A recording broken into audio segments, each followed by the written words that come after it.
Good morning, good afternoon, and good evening, everyone, and welcome to the Business of Travel, the official podcast of the Business Travel Association.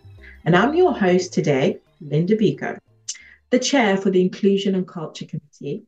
And I'm hoping that you will love the episode that we have planned for you. Today, the topic that we're going to talk about is navigating the shift from DE&I to inclusion.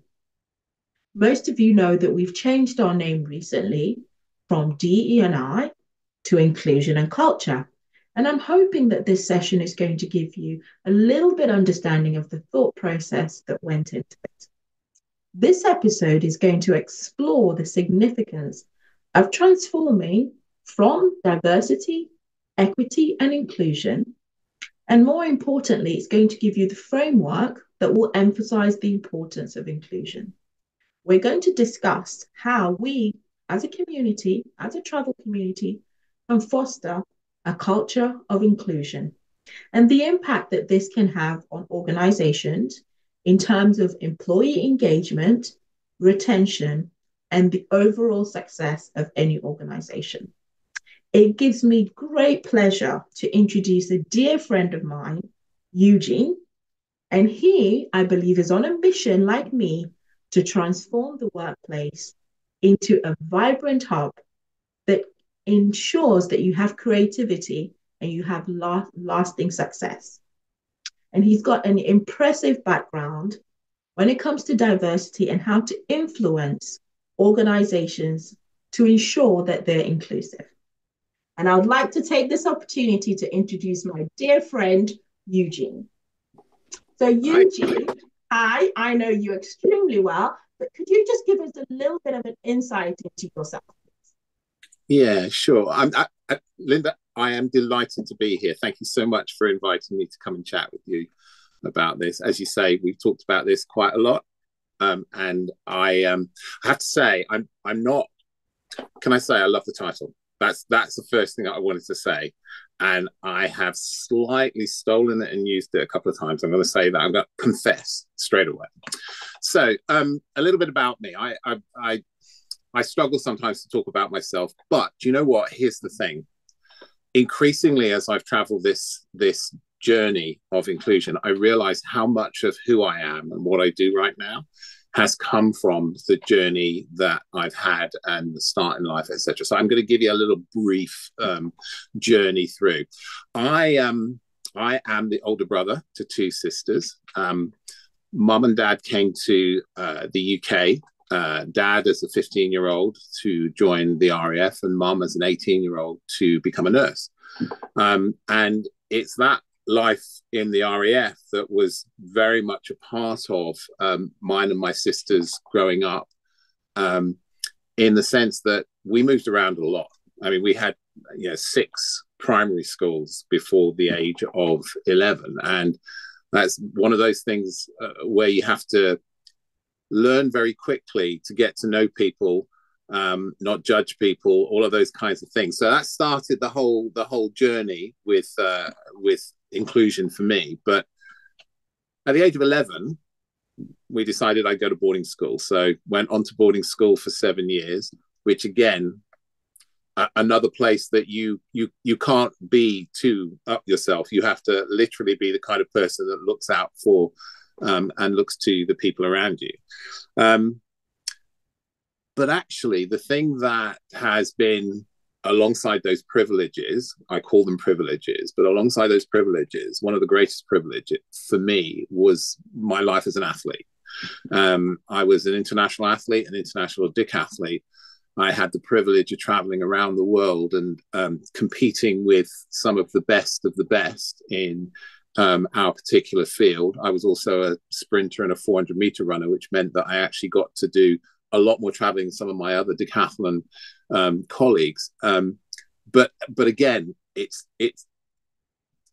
formulated that foundation of understanding of what inclusion rather than diversity and equity actually it is all about. Career-wise, I started my career in the bank at Barclays Bank. They were my sponsors, my original sponsors for my athletics. And since the end of my sort of 10 years at Barclays, I then became a consultant across a wide range of industries. And it's really interesting because despite the fact that I've done quite a lot of presenting for the BBC and ITV and Channel 4, the thing that people seem to be most interested in is the fact that I was the training coordinator on Gladiators. That's what I get most questions about. I did not know that. I don't always slip it in, but actually it's a really interesting one in the sense that, the community, the Gladiators community, apart from being, much beloved by the British public, is very wide and very varied. And it's fascinating how you bring all of those people together and they work really well together through mutual respect, etc. Anyway, so that's me. I've all of this has come together to what I do now, to the setting up of Include Me, and the work that I do in helping people look slightly differently and perhaps reimagining their diversity, equity, and inclusion journey by looking at inclusion first as the arrowhead, so to speak, or the foundation. Perfect. Excellent. Well, I've learned a couple of things because I did think I knew you quite well. So that's interesting. And by the way, I did really love Gladiator as well. So now I know who is behind it. So, I recently had the pleasure of hearing you speak. And I think for me, your thoughts on inclusion in the workplace really resonated with me. Could you give me some insight into your thoughts on inclusion in the workplace? Yeah,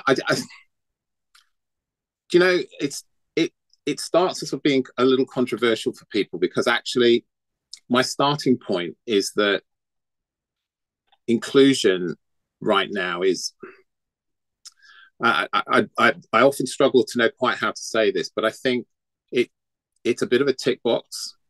It's a bit of an afterthought. So when you think of DEI or EDI, the last bit of that is the I, is the inclusion. Mm-hmm. And so we've got ourselves into a bit of a pickle in the sense that diversity, equity, inclusion is not working. And that's not just me saying that. Yeah. All the research says that, to the point that, on the other side of the Atlantic and even here, they're starting to find ways to actually cancel diversity, equity, and inclusion because it's not working. Yeah. Actually, I agree with them. I agree that it's not working. It's not working for a number of really good reasons. And so when I speak about this, what I try and do is I try and get people to recognize that when we talk about diversity, quite often we're talking about 3, maybe 4, maybe in some of the best organizations, 5 different characteristics, not even the 9 protected characteristics. We're just talking about those visible ones that allows an organization to be able to say, we are doing some practices towards diversity. Look how inclusive we are. So when you ask an organization, how inclusive are you? They'll tell you what their diversity is. Mm-hmm. But, some of the best practitioners out there can change the diversity of an organization in 2 months, maybe 3, mm-hmm. without going anywhere near equity or inclusion. Okay. Yep. Diversity, and this is the bold statement, diversity is divisive because everybody comes at it from their particular perspective on what the most important diversity is or what diversity is in the first place. And so you say EDI to people, you either see the eyes roll or you see people kind of sit up because they come from a characteristic and they think they're going to get, they're going to get the support that they need. But nobody has, any organization I go to is in a different place to any other organization. There are no 2 in the same place. Equally, there are very few people who have exactly the same idea of what diversity is. The Include Me proposition is that everybody knows what it feels like to be excluded.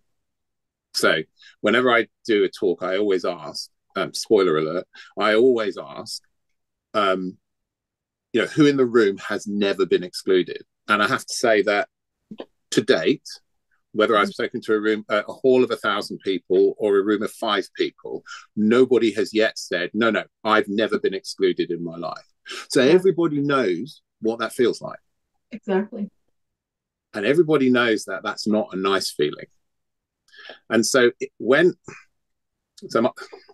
need to go back a step. My general consulting background has been in business development and change management. And one of the first questions I've always asked an organization who wants me to help them is, why do you want to do this? Yep.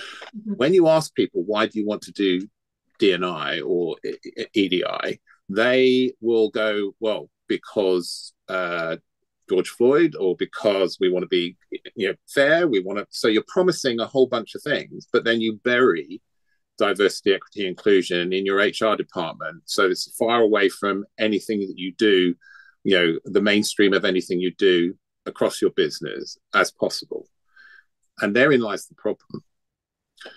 This is the hole in organizations' business plans, because going back to, everybody knows what it feels like to be excluded. Mm-hmm. If your why is based on diversity, you can't get a unified view. So every time somebody comes in to do training on EDI, the chances are you've got a room full of people who don't want to hear what they've got to say. Mm-hmm. If you want a why that unifies everybody, the why that says, I don't want anybody feeling the way that I felt when I was excluded because of something I do, or something I don't do, or something I can avoid by doing something, positive, or something that I see happening that shouldn't be happening. Now, if that's your why, that's a why that can unify a hall full of 1,000 people.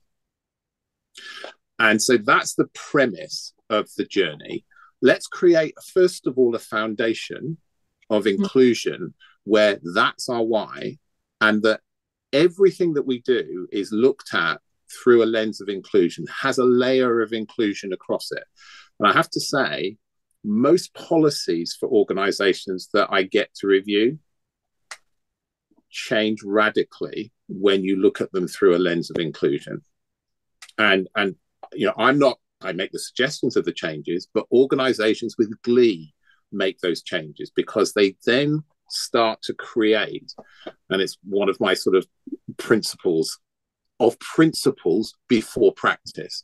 So at the moment, what we're doing is we're doing lots of, in some cases, fantastic practices around diversity and equity for particular groups, particular visible groups. But guess what? We completely ignore the majority of people who probably come from some of the invisible groups. So the example that I always use is that, because I have friends in this situation, is that if you were brought up in care, there's not a tattoo or a label on you that says, see me, I'm visible, I was brought up in care. Worse, if you were abused in care, and a particular friend of mine, and she's given me permission to say this, obviously I'm not going to name her, but a particular friend of mine is literally every day there's something that happens that triggers her in her workplace because of that. Yeah. But she's not going to tell anybody that happened to her, because she doesn't want to be defined by it. So our job in the workplace should be to create a scenario where everybody feels included without ever having to declare that they come from a particular group and they have a particular requirement that's specified by coming from that particular group. It should be that we have an inclusion practice, an inclusion set of policies, and inclusion training, inclusion partnerships that don't require where everybody's voice gets heard, that doesn't require anybody to make a declaration of why they need to be included. And Linda, I there was a really great example. It was literally a couple of weeks ago. I went to an event where somebody at the event was speaking, and they said, my company is amazing. I'm neurodivergent. My company has, and I only found this out a couple of years ago, my company is amazing, because they say to me, what do you need to do the best that you can do at work to be able to do your job? And everybody was really, impressed with that. And somebody in the audience said, I'm really jealous about your characteristic because I have albinism, and you, as a neurodivergent person, you can cite Einstein or Richard Branson as being an asset to your organization. They can be excited about asking you that question. I don't get asked that. I have to ask for the things that I need. And actually, I know it's given grudgingly.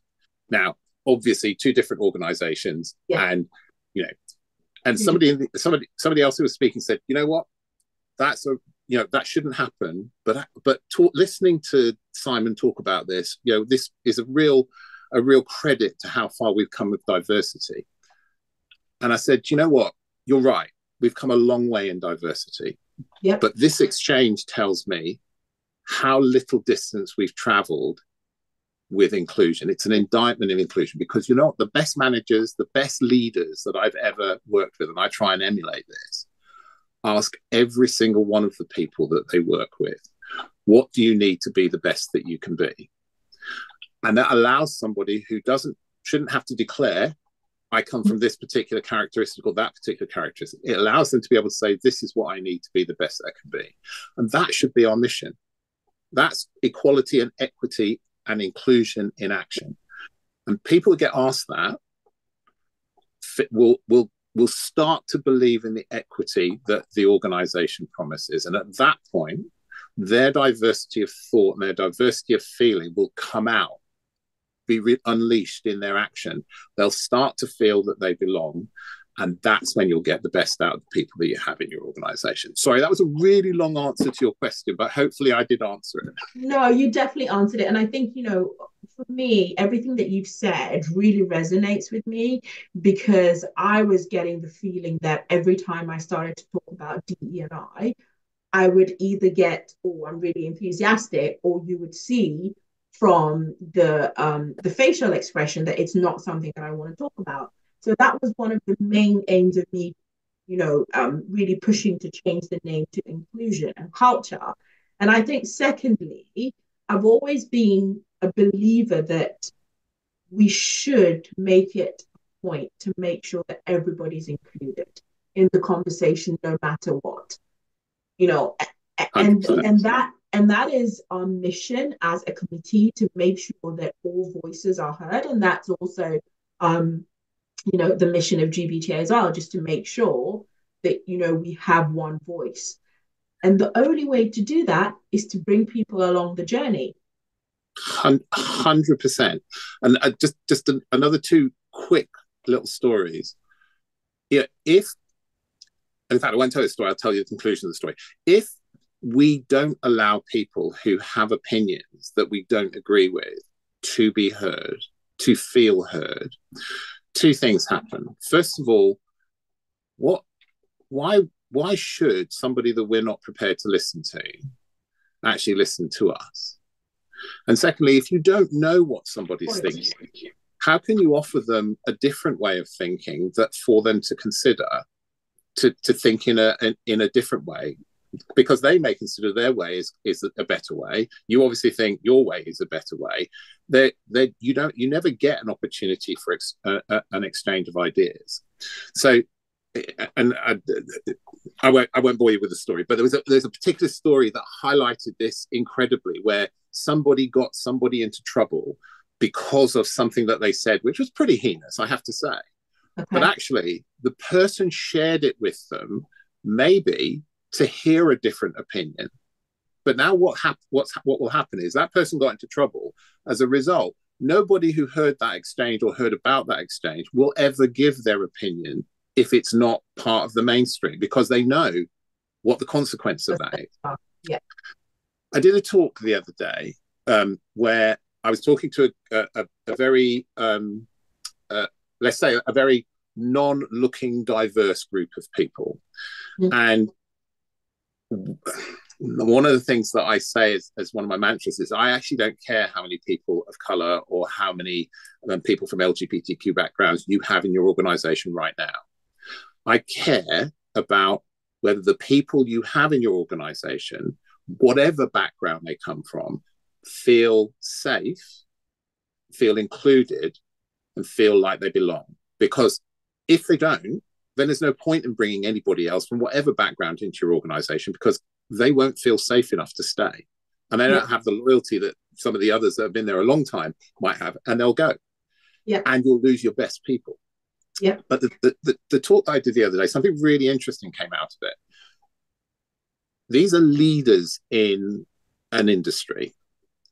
And people said afterwards, for the first time, thinking about this through the lens of inclusion, I, as a white, very privileged person, felt included. I felt like I'm now less afraid of having a conversation around diversity, equity, and inclusion, because I have a perspective that feels like I'm included in the conversation. Exactly. It was so powerful. Exactly. And for me, that's the importance, is that if you make sure that all voices can be heard by making sure that everybody's included in that conversation, the feedback and, the conversations will just become explosive. And that's why I believe that it's important to listen to everyone. I'm just going to move on quickly, because one of the key things is really looking at the DE&I fatigue. I think you touched on those. But in your opinion, what are some of the challenges that you see in the DE&I fatigue, and why do you think there's this notion of fatigue around it now? Yeah, it's a really good question, and I think the starting point is that organizations don't know how to be intentional at inclusion. They have the, if you like, the formula for the tick box of doing diversity in terms of diversity practices, but actually, when they look at the outcomes, when they look at the results, they can see that the one thing that you need for an organization to be successful is for the relationships to be successful. So relationships within each of the stakeholder groups and across each of the stakeholder groups. So your leadership, your employees, your partners, your customers, your community. The word that makes that all tick is trust. You have to be able to create trust. And I have to say, one of the things that we have lost is the ability to, or not the ability, but the willingness to actually do what we say. So at the moment, organizations, and largely it was off the back of George Floyd, and a lot of leaders went, do you know what, we're going to really do something about this. We're going to make our workforces more diverse and more equitable, et cetera, et cetera. But they started at the wrong end. They started at the diverse, and they started using the words about equity. But actually the journey that needs to start with a foundation of inclusion that will help people start to believe in the equity that's promised actually is never happened. And when you exclude, another little story. The other day, I say the other day, it was a few months ago, as an exercise and playing around with AI, because we're all playing around with AI at the moment. Yeah, we are. I put into AI, so give me 20 examples of characteristics that might get somebody excluded in the workplace. We got the 9, and then we got 11 more. Fantastic. So I said, okay, give me 20 more. And then I said, give me 20 more. And I got to 100 and I got bored. Now, I'm not saying that some of those weren't, kind of crossed over or whatever. But let's assume that there are 100 different backgrounds or characteristics or elements of people's background that might get them feeling marginalized in the workplace. We're only focusing on 5 of those. It says 95% of the potential reasons that people could get excluded are ignored. Wow. So that logically says that what we're doing is we're creating something and creating an entity where we're advertising that we're focusing on the real minority. And usually most organizations have a minority of the minorities. Yeah. So in essence, we're saying we're going to focus on this little corner piece here. And all of you people, you need to become allies for this. Well, you know what? It's really hard to become an ally for something that you don't understand or is not part of your experience, is not part of your background. It's really easy to become an ally for inclusion because everybody knows what it feels like to be excluded. So part of the reason that this is failing is because we're coming at it from an angle that most people don't get. And we're not spending the time and the effort. No, that's a lie. We are spending the time and the effort trying to help them understand, but we're not spending the time before all of that effort to create a platform where they want to hear, because we're talking about something that matters to them.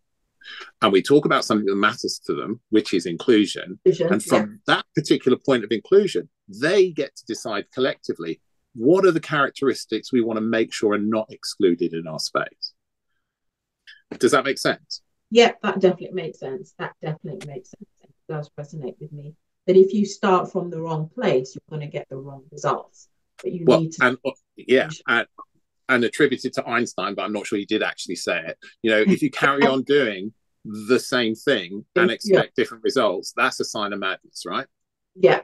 And at the moment, we're doing that thing. We're just shouting louder and thinking that, you know, we're going to get a better result. Yeah. But then, whether we do or not, that's a different case. So just moving on to, you talk a lot about cultural intelligence. As a tool for organizations. Yes. Can you explain what this means? So I'm going to say, first of all, cultural intelligence is brilliant. It is an absolute game changer as a learning framework.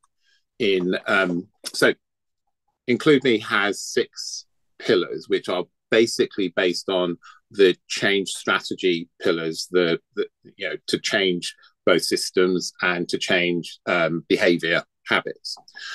And the preparation, the learning and development and pillar, we use cultural intelligence. Cultural intelligence is it's been around for about 25 years. It's a globally recognized framework for developing the skills to be able to work with and relate to people who are different to you. So what it does is it first of all helps you understand who you are on a set of continuums across 10 characteristics. So one of those characteristics, the example I use is high power, low power distance, which is, you know, if you are a low power distance person, you're the kind of person that believes that everybody should be equal, etc., etc., etc. Your high power distance is the kind of thing you might have in the military, where it's very hierarchical.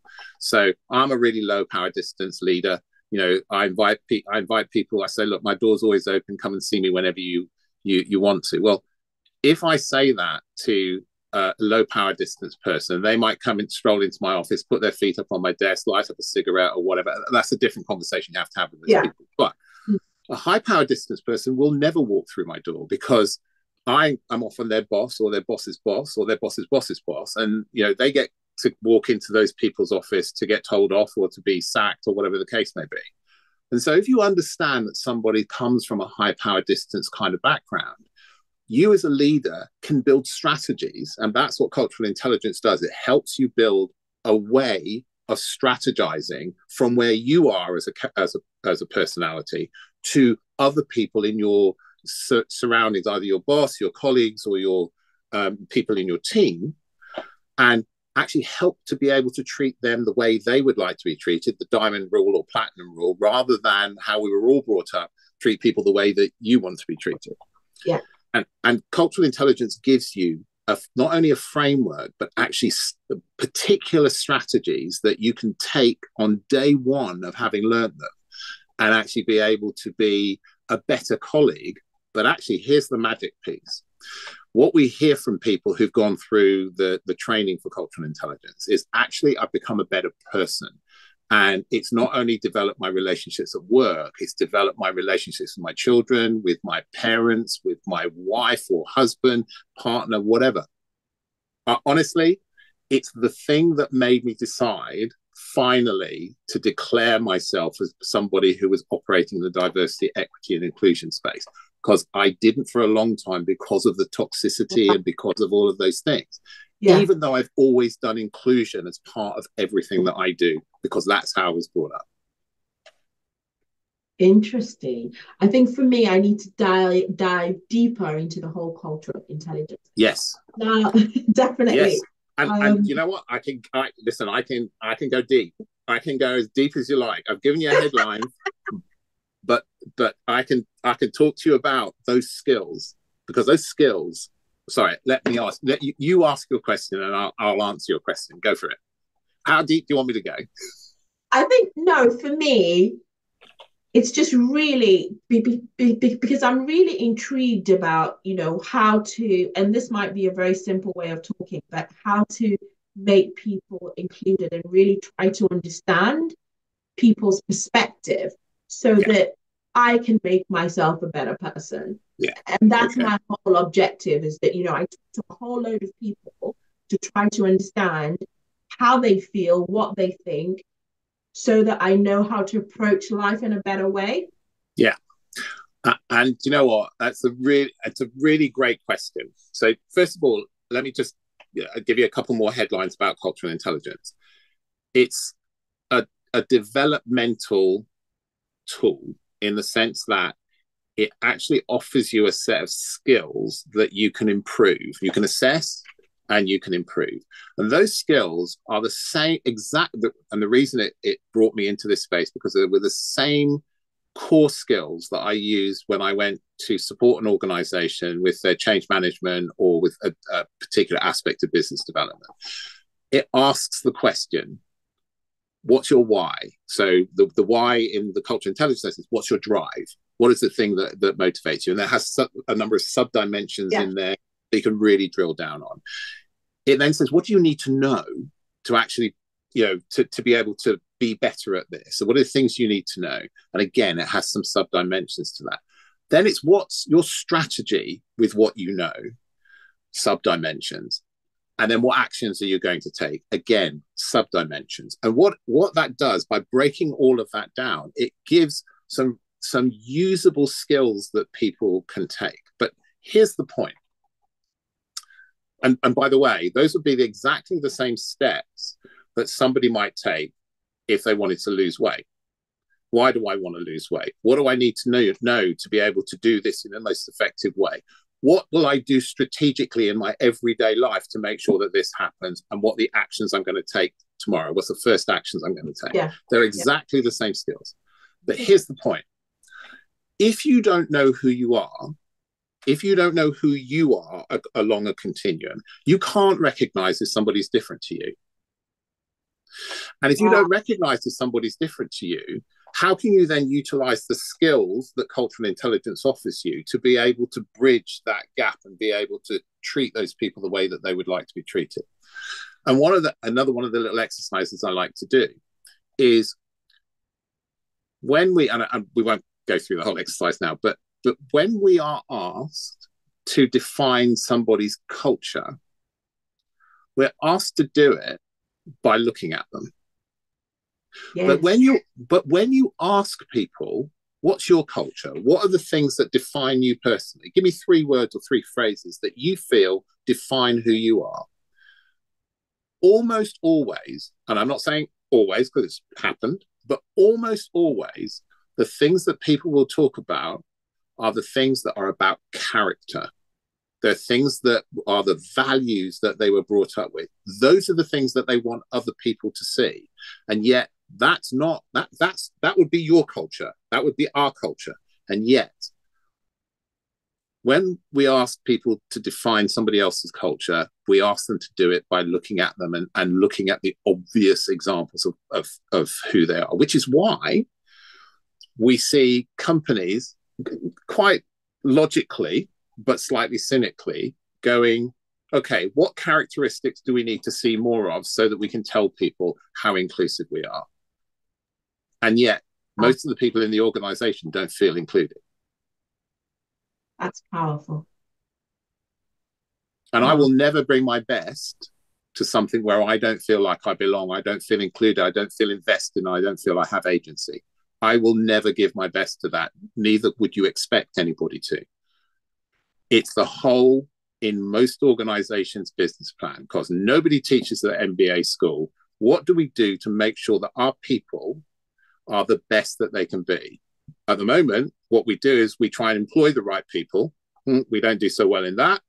And we try and make sure that we scare people by cutting the bottom 10% of the performers if we're not doing particularly so well. That's what they teach them at MBA school. I'm probably being slightly cynical, but you get the idea.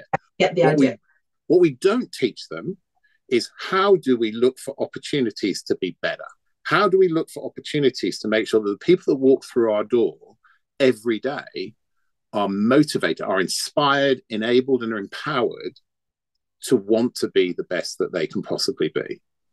And that's what inclusion, and that's what cultural intelligence in particular, I'm not saying there aren't other things that do it, but actually that's what inclusion-led and cultural intelligence enables an organization strategically to do, with the kind of support of organizations out there or people out there who are cultural intelligence facilitators and coaches.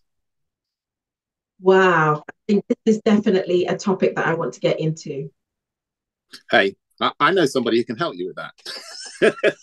I see that. I see that.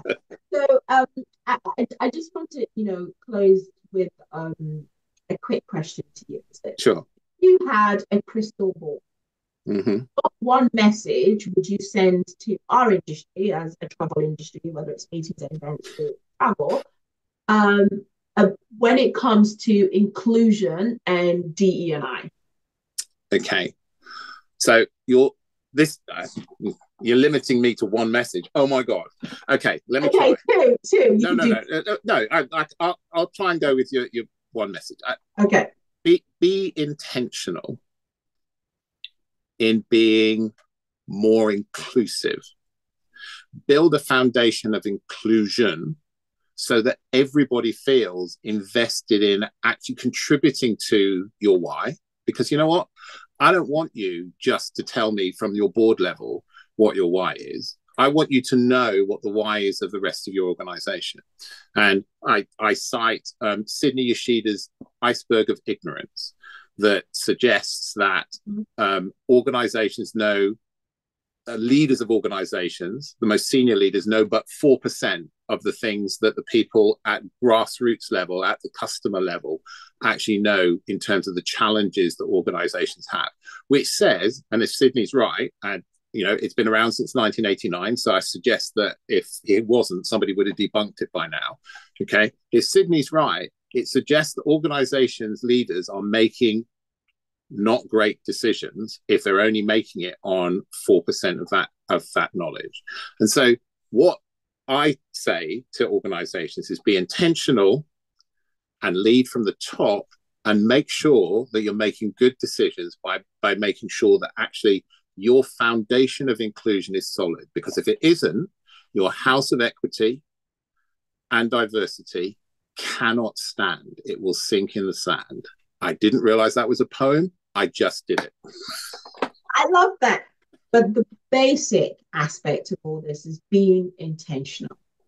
Absolutely. And you can do it strategically. And the thing is, and a very good friend of mine has just written a book. And the word that jumped out of the title for me was Sherpa. Find your Sherpa, be a Sherpa.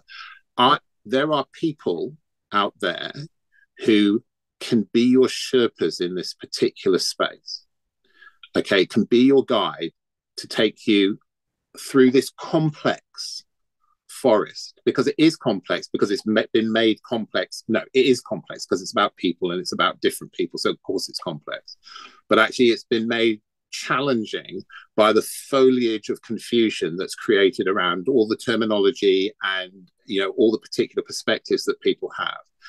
And if you're going to be intentional, you need to have a guide that's going to help you understand how to be more inclusive, really inclusive in your recruitment, how to be inclusive and really inclusive when you create your policies, how to measure inclusion, not just measure diversity, and how to build inclusion into your partnerships and into the learning and development that you do, and how to make sure that every day when people walk through your door, they feel, I'm walking into a space that's my space. I feel included in this space. I feel like I belong, and I feel like I want to contribute the very best that I possibly can to it. Excellent. And I think that is probably the best note to end. I want to take this opportunity, Eugene, to really thank you for your time and thank you for your insight. It's been my pleasure. A pleasure, as always, to talk to you. And I'm just going to end here by saying you have been listening to the Business of Travel, the official podcast of the Global Business Travel Association. For more information about GBTA and its work, visit gbta.org and be sure to rate and review us wherever you get the podcast. Until next time, thanks for listening.